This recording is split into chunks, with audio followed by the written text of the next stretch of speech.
നമസ്കാരം, നവമി കിച്ചണിലേക്ക് എല്ലാവർക്കും സ്വാഗതം. നമ്മൾ ഇന്നിവിടെ തയ്യാറാക്കുന്നത് ഓലനാണ്. സദ്യയിൽ പരിപ്പ് മുതൽ പായസം വരെയുള്ള ഓരോ വിഭവങ്ങളുടെയും രുചി തിരിച്ചറിയാൻ ഇടയ്ക്ക് കഴിക്കുന്ന ഒരു തൊടുകറിയാണ് ഓലൻ. അതുകൊണ്ട് സദ്യകളിൽ പലയിടത്തും ഓലനിൽ ഉപ്പ് ചേർക്കാറില്ല. അതുകൊണ്ട് തന്നെ ഓലൻ പലർക്കും രുചിയുള്ളൊരു വിഭവമായി തോന്നാറുമില്ല.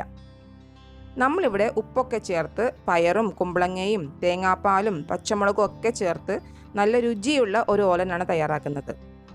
ഈ ഓലൻ അമ്മയുടെ റെസിപ്പിയാണ്, അമ്മ തന്നെയാണ് ചെയ്യുന്നതും. അപ്പോൾ ഇത് എങ്ങനെയാണ് തയ്യാറാക്കുന്നത് നോക്കാം. ഓലന് വേണ്ടി ഏകദേശം 1 കിലോഗ്രാം വരുന്ന ഒരു കുമ്പളങ്ങയാണ് എടുത്തിരിക്കുന്നത്. പിന്നെ 1 ടേബിൾ സ്പൂൺ കല്ലുപ്പ്, 3 വലിയ എരിവുള്ള പച്ചമുളക്, 2 തണ്ട് കറിവേപ്പില, വെളിച്ചെണ്ണ 2 ടേബിൾ സ്പൂൺ. ഇനി വേണ്ടത് വൻപയറാണ്. ഇതിനെ വെള്ളപ്പയർ എന്നും പറയാറുണ്ട്. ഇതൊരു 1/2 കപ്പ്, അതായത് 100 ഗ്രാം വൻപയറാണ് എടുത്തിരിക്കുന്നത്. ഓലന് വേണ്ടി പയറെടുക്കുമ്പോൾ ഇതുപോലത്തെ പയറാണ് എടുക്കേണ്ടത്. വലിപ്പത്തിലുള്ള വെള്ളപ്പയറും കടയിൽ കിട്ടും, പക്ഷെ അത് ഓലന് എടുത്തു കഴിഞ്ഞാൽ നമ്മൾ ഉദ്ദേശിക്കുന്ന രുചി കിട്ടില്ല. 1 തേങ്ങ ചിരകിയത്, ഇത് ഏകദേശം 2 കപ്പ് ഉണ്ടാവും. ഇതിൻ്റെ 1-ാം പാലും 2-ാം പാലും എടുത്തു വെക്കണം.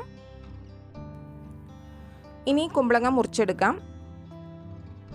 ഓലന് വേണ്ടി ഇതുപോലെ അധികം മൂക്കാത്ത ഫ്രഷ് ആയിട്ടുള്ള കുമ്പളങ്ങ വേണം വാങ്ങിക്കാൻ വേണ്ടിയിട്ട്.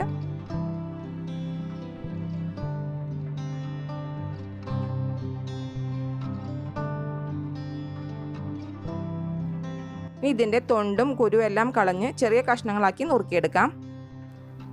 തൊണ്ട് ഇത്തിരി താഴ്ത്തി ആ പച്ചനിറം കാണാത്ത രീതിയിൽ ചെത്തുന്നതായിരിക്കും നല്ലത്.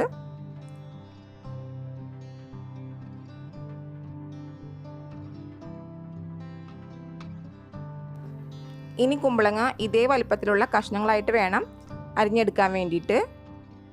ഇപ്പോൾ ഇവിടെ എല്ലാം അരിഞ്ഞു കഴിഞ്ഞിട്ടുണ്ട്. ഇനി ഇതൊന്ന് കഴുകിയെടുക്കാം.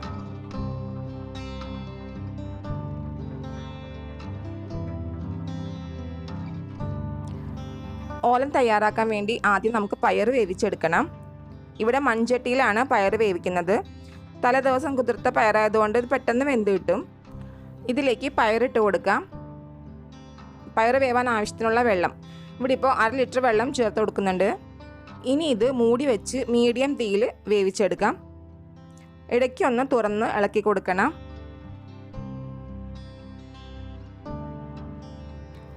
ഇപ്പോൾ ഇവിടെ പയർ വെന്തിട്ടുണ്ട്, വെള്ളവും വറ്റിയിട്ടുണ്ട്. ഇവിടെ ഏകദേശം 20 മിനിറ്റ് എടുത്തു വേവാനായിട്ട്. പയർ വെന്തതിന് ശേഷം വെള്ളം ബാക്കിയുണ്ടെങ്കിൽ അത് കറിയിൽ ചേർക്കണ്ട, പയർ മാത്രമേ ചേർക്കാവൂ. വെള്ളം ചേർത്ത് കഴിഞ്ഞാൽ കറിക്ക് നല്ല വെളുത്ത നിറം കിട്ടൂല. ഇനി കറി തയ്യാറാക്കാൻ വേണ്ടി ഒരു മൺചട്ടി അടുപ്പത്തേക്ക് വയ്ക്കാം. ഇതിലേക്ക് കഴുകി എടുത്ത് വെച്ചിരിക്കുന്ന കുമ്പളങ്ങ കഷ്ണങ്ങൾ ഇട്ട് കൊടുക്കാം. നമ്മൾ ഈ കുമ്പളങ്ങ തേങ്ങാപ്പാലിലാണ് വേവിച്ചെടുക്കുന്നത്. അതിന് വേണ്ടിയിട്ട് 2 കപ്പ് 2-ാം പാൽ ഇതിലേക്ക് ഒഴിച്ചു കൊടുക്കാം. ഇനി 3 പച്ചമുളക് നെടുകെ കീറി ഇട്ട് കൊടുക്കാം.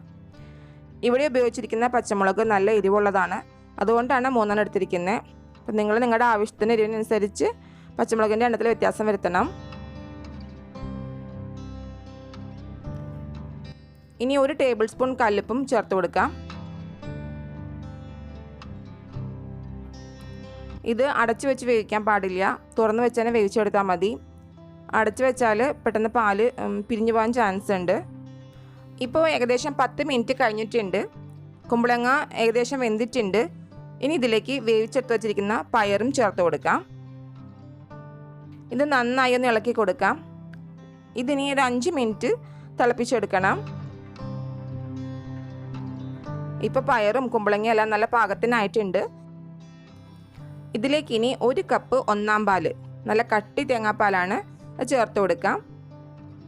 തീ ഓഫ് ചെയ്യാം. മൺചട്ടിയുടെ ചൂട് കൊണ്ട് അത് തിളച്ചോളും.